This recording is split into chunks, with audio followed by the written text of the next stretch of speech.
Well, hello everybody. As you can see, I'm not in my kitchen, I'm actually in my summer house. Although summer this year in Scotland, yeah. Anyway, I want to relate a recent event. I usually work on a Sunday, but I've accrued some hours, so I took the afternoon off to watch the England's World Cup final, and that was disappointing, but hey ho. So it's still not coming home. Anyway, I thought I'd talk to you today about an event that happened the last few days, and that's when I actually had a Jehovah's Witness staying with me. Yes, that's right, I did. It was my mother. I don't know if you remember, a wee while back, quite a while back now, I did get a letter through the post telling me that I'd been sort of disfellowshipped by my mother, banned from going to her house. Because I was still uploading videos which were describing the things about the witnesses, which my feelings on Jehovah's Witnesses. So I was told if you continue to do this, you're no longer welcome. Bizarrely, that command was diluted at some point, and then a few years later, then I was allowed to go and visit my mum where she lives now on some Scottish island. Subsequently, she was going to go home to Ellesmere Port this week for the first time since she moved to the island, and decided to come and stay with me for a few days. Well, there was a spare bed because my son isn't back from, no, he's in America yet. He's due back 2 weeks tomorrow.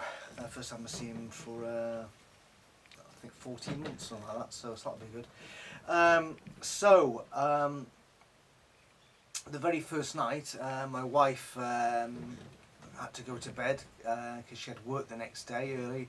So I was left with my mum, and then my mum started to reminisce on stuff, and she said that she'd been listening to a tape recently, and then she mentioned people on this tape who I knew, and she says, yes, as I listened to this tape, and she mentioned all these various people, I said, I've just realised they're all dead now. You know, if that's not telling, I don't know. You know, you listen to a tape of Jehovah's Witnesses alive and kicking in 1980, all expecting that Armageddon was, you know, imminent, and now we're cracking on to, what, 43 years later, and the majority of them dead. So what does that tell you? So anyway, she mentioned a couple of names, and she mentioned Dennis and Sheila Anion, and I just went, oh yes, Dennis Anion. I says, do you remember the wee boy? I says, he's in jail now. He's in jail now. Finally, he got done for abusing some of the children in the congregation I was in, Ellesmere Port, and sodomising or whatever it is, can't remember.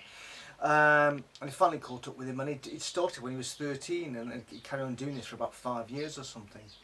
And which always explained why he was always hanging around at the back of the kingdom hall near the toilets. So why this we do is at the back there. That explained it.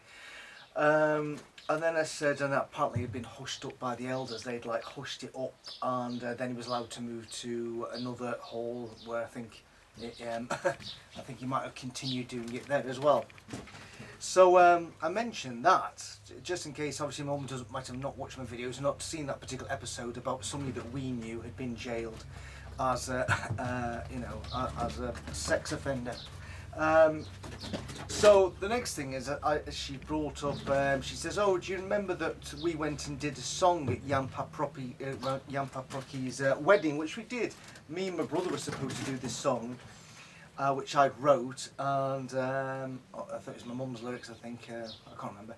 And my brother, at the last minute, backed out of it, so my mum stood in to play the melodica at this wedding. And I then went, oh yes, Yampa Proki.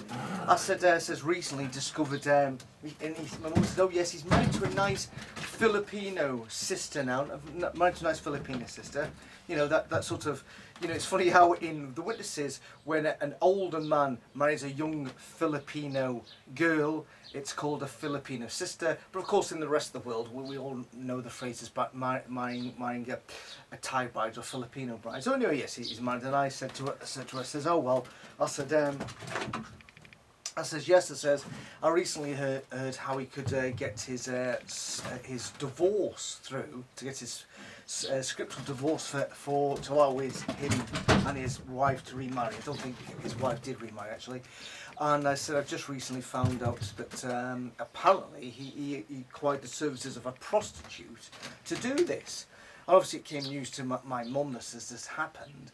And I said, and I also have recently heard that I believe he's the presiding overseer in the congregation. I was saying it's just extraordinarily unexplained to actually see that somebody who would wantonly go about trying to get a scriptural divorce by going out to use the services of a prostitute would then be able to come back in the congregation and to become the presiding overseer. I says, what sort of examples that? It's really odd because in modern times it's really frowned upon. Of course, actually, you go back to Bible times, whereupon you could you could be a prostitute. What was it? Tamar and her father-in-law dressed up, that old story. Anyway, I did that another one. Judah, I think it was Judah. I can't remember. Who cares? I mentioned that. I said yes, and says this is the same guy who last time I spoke to him told me that I was not going to make it to Armageddon, saying, "Oh, where's Terry? We're not going to see Terry. Oh, I'm Terry. Oh, didn't make it." And then I turned it back round to not knowing about the prostitution business. Says, and people say, "Oh, where's Jan?" And they'll say, "Oh, don't you remember? Jehovah hates a divorce." So that shut him up. So then she says, "Oh yes, there's a lot of people who will receive accountability. Like people like dodgy elders and whatever. People have accountability, or people have been really awful, to others in the meetings who are still in a position of prominence in the congregation." And I said to my mum, I says, "Well, what accountability is there?" I says, for instance, if Yampa dies tomorrow, where's the accountability? I says, there isn't one. I says, there's no accountability at all. I says, where was the accountability for Jimmy Savile? If you know who Jimmy Savile is, he got away with what he did, eventually died. Where's his accountability? And she says, yeah, but the accountability is that they don't get a resurrection. I'm going, no, I says, well, clearly that's not accountability. You can only be held accountable is if you do get a resurrection, and then somebody's then going to pass judgment on you, and then you get, you get all your, secret past sins get caught up with you, and therefore then you get held accountable. If you die, there's no accountability. I said, so for all these people, Mum, says there's no accountability at all for any of these people. And she says, she kept on saying, yeah, but the accountability is that they won't get a resurrection. I says, no, that's not accountability. Jimmy Savile's not going to get a resurrection. However, ironically, I did say to her, says, I says, somebody like me will probably die at Armageddon if it come tomorrow. But of course, we know that in the Bible there is this resurrection of the righteous and the unrighteous, or the wicked. So potentially, Jimmy Savile may come back out for a second shot. How ironic is that? Yeah, bizarre. So then, anyhow, then my mum then said to me, I says, well, I tell you what, Terry, what I suggest you do is concentrate on your Gospels, and just maybe that help you to come back. I'm going, Mum, I says, yeah, this is the thing, Mum. I says, you read that the stories of Jesus Christ. If he existed, I don't know. And you think, yeah, this guy's a pretty good egg. This is a good example to follow, which why people are called Christians, or to put on the Christ-like personality, and they never put on the, God-like personality, or the Jehovahans or Jehovah-like personality. That is because this person on the earth did embody love and mercy, whereupon, as I said to her, lots of people say he's nothing like his father, is he? Because when he looks at examples in the Hebrew scriptures, the God of the Bible is a bit of a monster. I said, so there I can't just reflect on this guy's short, brief life in 33 years, compiled to 4 little books, and then ignore everything behind, which deals with a far greater time period of 4,000 years or whatever it is, dealing with God's actions with different people through different time periods on this earth, and some of them who were allegedly his people. I says, I can't ignore that. I says, for instance, my mum recently lost a cat, and she's still heartbroken about it, and I still got upset about losing my dog. And I says, for instance, Mum, I says, for instance, think about the Great Flood. Think about the Great Flood. We have this verse that says that a bird doesn't drop from the heavens without, obviously God feeling what? There's another one. There's another one. My God, he must be counting dead birds all day long. And yet, of course, in the Great Flood, instead of, I said, in the Great Flood, he destroyed by flood you know, a group of wicked earthly people, and the angels weren't destroyed at all. They obviously came out of their earthly bodies and then went back to heaven. I says, no. She said, oh no, they never went back to heaven. They stayed in the vicinity of the earth. I says, no, they didn't. They went back to heaven. That's why there was a war in heaven, allegedly in 1914, and why Satan was, you know, was just shuffling in and out the two reigns as he fancied, as we know in the time of Job. Hello, Satan. What have you been doing? What have you been doing this weather? Have you gone down? And I've been checking out my mate Job down there. He's pretty good, isn't he? Oh, I have done that. You know, it's that sort of thing. That was the freedom of movement, which obviously we don't have now if you're British to go into Europe because of Brexit. So anyway, going back, I digress there. So going back to this, so I said, so they got away with it, and then all the earthly people died. And along with the select few in a select area, billions of creatures died all over the world. And then she says, well, it might have been localised flooding. I says, no, it's not. You know, we all know it's supposed to be a global deluge. As I said, for instance, the society says that there are like mountains in Mexico, you know, shells on the top to show that one time there was a global deluge. So how did the shells get up there, for instance? That was used as a show that the flood had actually happened. So the next thing is, you know, she said to me, I said to her, says, for instance, Mum, I says, you know, how animals fear drowning. I says, if you've ever seen an animal, you know, swimming for its life in water, it's panicking. It has fear. It has fear in it, real fear. It isn't going, what's going on here, you know, and then eventually drowns without feeling fear and stress and pain. I says, they all do. She says, when have you seen an animal drowning? I says, I've seen pictures of animals getting swept away. And I said, for instance, what about the illustrations that the society used to do showing the flood? And you saw that the poor animals stood on a hill or on a bit of water. And she says, I don't remember those. So, of course, quickly on the phone, Google the flood. and first picture was like these two big...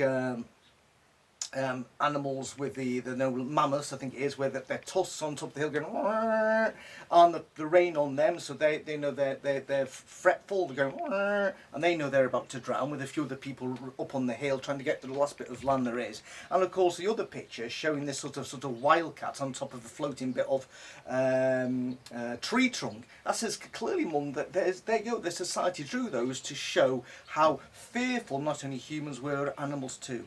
So I find it, you know, I struggle with the fact, and I've always struggled with the fact that somehow God, you know, who had the ability to just kill these people at this small area, but decided that the best course was to drown every living creature on the earth apart from the guys that were in the ark. And she says, well, what would you have done? I says, well, I says, the easy thing to do is, what did he do in Sodom and Gomorrah? You know, balls of fire, boom, boom, boom, boom, everybody Sodom and Gomorrah died, unless you escaped. You know, what happened in the time of Sennacherib's army? One angel, boom, boom, boom, what was it, 165,000 dead? I says, clearly God has the power to kill a lot of people in a selected area. But no, this time he decided it was a brilliant idea. Brilliant idea. You know, this is a God of love and mercy and long suffering and kindness to commit the biggest act of animal cruelty and animal genocide ever known to man. I says, and think about, you know, how that God then, when man was sinful, how that God always determined that it was poor animals that suffered. You know, to atone for your sins, you've got to slaughter, you know, 2 calves, you know, or 25 pigeons, or, you know, I don't know, 10 gerbils, you know, this sort of thing. And then it says, well, when the temple got commissioned, I think it was Solomon's temple, and then, you know, the killing was, you know, it was it was just outlandish killing on an industrial scale, you know, just literally chop, chop, chop, you know, blood everywhere, because yes, we've got to bless the temple with as much animal blood as possible. Hurrah! I said, it's just bizarre. And I said, and she says, well, do you eat meat? I says, yes, I do eat meat. She says, but the problem is, when you think about it, who, according to the Bible, designated that we could all start eating meat? Yeah, that was it. Of course, it was God who said to Noah, by the way, meat's back on the menu, boys. You know, so then eventually she started to fall out with me, saying, I don't like the way this is going. Are you trying to test my faith? Are you trying to test my faith? Are you trying to corrupt my faith? I don't like the way this is going. And I'm saying, no, Mum. I said, you brought this up. She says, well, you should just do research. I says, Mum, I says, think about it. She says, Jesus came on the earth. And he also said that the flood story is correct. So in other words, he never went, oh, by the way, the reason why God drowned all the animals is because of this reason. And he never says, by the way, good news, everyone, it was only a localized flood, so there weren't billions of creatures dead all over the earth, including all the billions of insects as well. He just says, yes, just in the times of Noah. So he reinforced that it actually happened. I says, then you get all the people's sins. There's no clarification in the Bible why God went down the road that he did. And then you get the governing body members today who still haven't provided a suitable explanation that shows why God couldn't show love and mercy to all the billions of creatures in the earth. You know, I says there isn't any. I've done my research. It bothered me back then. It bothers me now. Of course, I believe the flood story is a complete lot of bollocks. But of course, back then it bothered me when as a witness, and I've stuck with it ever since. It is the one thing that you approach a Jehovah's Witnesses about, or not just Jehovah's Witnesses, but people who believe that the Bible is true, and like their animals, and they love their cats, and they've got a lovely hamster and gerbil and God knows whatever. That when you go down, why would God do that? There is no answer. You can the cognitive dissonance just kicks in. They're trying to go trying to think of an answer, because it goes completely off their narrative that God is a God of love and mercy, when actually he's an absolute monster. You know, he makes Roman gods and Greek gods, as I said before, look, you know, just tame in comparison. So that was that, you know. Then all of a sudden Mum started saying, all of a sudden hands went together, and literally she started praying in front of me. She started praying, saying, yes, God, please help Terry, and she was doing with her eyes open, please help Terry find a way to understand through research that the answers aren't there at the moment, and maybe you will reveal them, so we can get an understanding of why you did the flood, and why you let billions of creatures, because there isn't an answer, and he would like an answer. If he gets an answer, he could then return to you. So my mum was actually beseeching God to provide some answer through, you know, the governing body, through the magazines, and say, good news, your prayers have been heard. Now here's a proper logical understanding of why God decided to drown and kill billions of creatures around the world, instead of just using one angel or flames or balls of fire in one specific area in a small part of a really big planet. I won't hold my breath on that one. You know, Alicia, this prayer, she kept on repeating it. It went on for about 5 minutes, I think. I'm just sitting there looking at her while she's sort of in some sort of trance where she's pleading with God to provide some answer which hasn't been available for thousands of years, of a demonstration of God's lack of love and mercy.